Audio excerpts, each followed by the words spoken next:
Joined with Gordon Drummond, the captain of the Scotland cricket team. Gordon, how are you doing today? Yeah, not too bad. Just glad to get a semi-dry day in for once. Hopefully the ground's drying up quite nicely behind me. Yeah, it looks alright. It's not too bad. Yeah, it doesn't look too bad at all. So. Well, we're about to embark on another CB40 campaign. Doesn't seem so long since we were here last year. We've got a double header this weekend against Surrey and Notts. Are you looking forward to that? Yeah, I mean, on the back of last year, obviously we had two good victories, and we're close in a lot of games. You know, we challenged hard in most of the games, and I think we're definitely looking to improve on that this year. We've probably got a more difficult group, looking at the draw, more challenging. We've got a few of the semi-finalists in our group, but I think that just makes it more exciting for the guys, and hopefully we'll get some good cricket in Scotland and when we're on the tour. Of course, we've got Somerset, Hampshire, the Welsh Dragons, also in our group. They'll pose threats also, I'd imagine.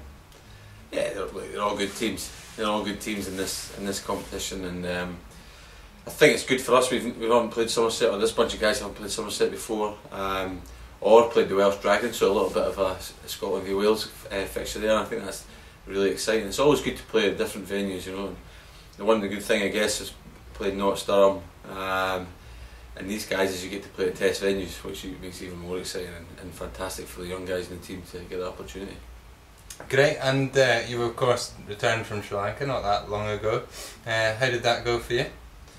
Yeah, I think a bit of mixed emotions there for the guys, for the squad. It seems like a long time ago, but we actually started the tour pretty well. Got a victory in a 4-day game against the UAE, who have shown in the past that in their own backyard, they're quite a formidable opponents, having beaten Afghanistan previously before we went over there. So, that was a great victory from the guys, and the disciplines that we showed in that game were exactly what we're looking for in terms of the plans that we've set in that format.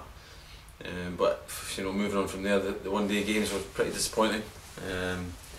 But we were learning. It was a challenging environment, and the first one day we only faced 3 overs a seam.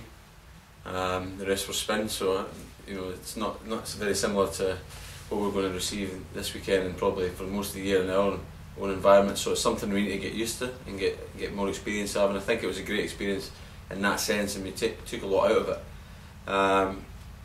And then obviously we moved on to Sri Lanka, which was a fantastic experience, somewhere new to go and play in totally different conditions again, and the atmosphere is totally different, extremely warm and humid, and very challenging for the guys. And we played some good games there against Sri Lanka and some of the state teams there, and our results were mixed, but I think the guys got a lot out of that. And then World Cup qualifiers were disappointed. It was going to be challenging. 2 from 16 is always challenging, and I think in the shorter format of the game, anything can happen, as it showed in some of the games. 1 or 2 overs changed the game, 1 or 2 players had a good day, and that was it.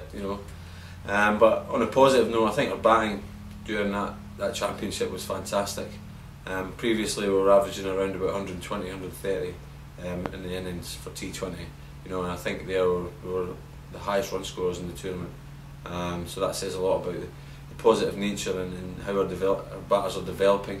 But our bowlers struggled. As a unit we struggled. We never really got partnerships going, and we never really took wickets at the correct times, and probably had we had good overs, then we would follow it with the bad over, which we went for 20 odd, and just really couldn't put nails in the coffin of these teams and let teams back into the game.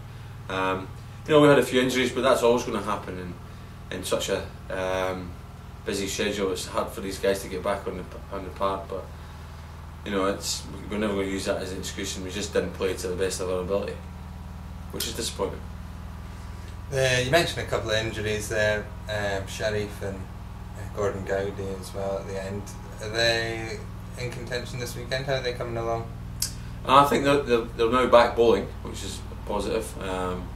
Both of them had fractures in the ribs, which is quite a severe injury, and it's not easy to come back from. But they're both back bowling. I think there'll be a good couple of weeks yet till they get the proper strength, or full strength back in that area, and then hit the ground running from there.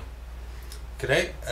So I mean, in terms of this weekend, the guys been training well and you looking forward to going into those games? Yeah, well, we probably haven't trained as well as we'd like, but I think everybody in the country is in the same position. So a lot of teams are now going to have to play and find form in the middle, and that'll be the challenge for the guys. Is who can hit the ground running the best, you know. It will be challenging when playing the winners of the tournament. Last year, first game, we've got a well-rounded squad. You know, they've got some good pace bowling attack, and good all-rounders in the middle there, and you know, in Roy and Davies, they like to go after it at the start. So it's something we need to we are very aware of and need to do something about, you know. So Gordon, just before you go, we've got a 2-for-1 offer this weekend for the Surrey game, and children get in for £2 if they've got a Saltire or a Thistle on Monday rather. You think that'll be an attraction to the Scottish public? Yeah, well, it's just hope in general that people come down and watch this year, and you know, we're playing some good teams, and we've got a good young squad ourselves, and we're trying to play some exciting cricket, so hopefully it'll be good to come and watch, and anything that Cricket Scotland can do to try and get people through the door and get more people down watching, you know, is going to help us. We want as many people to come down and watch it, and you know, the players know that when these people come and watch, we're trying to do our best to make it as entertaining as possible for them. Well, thanks very much for your time, Gordon. Best of luck at the weekend, and we'll catch up with you after. Cheers.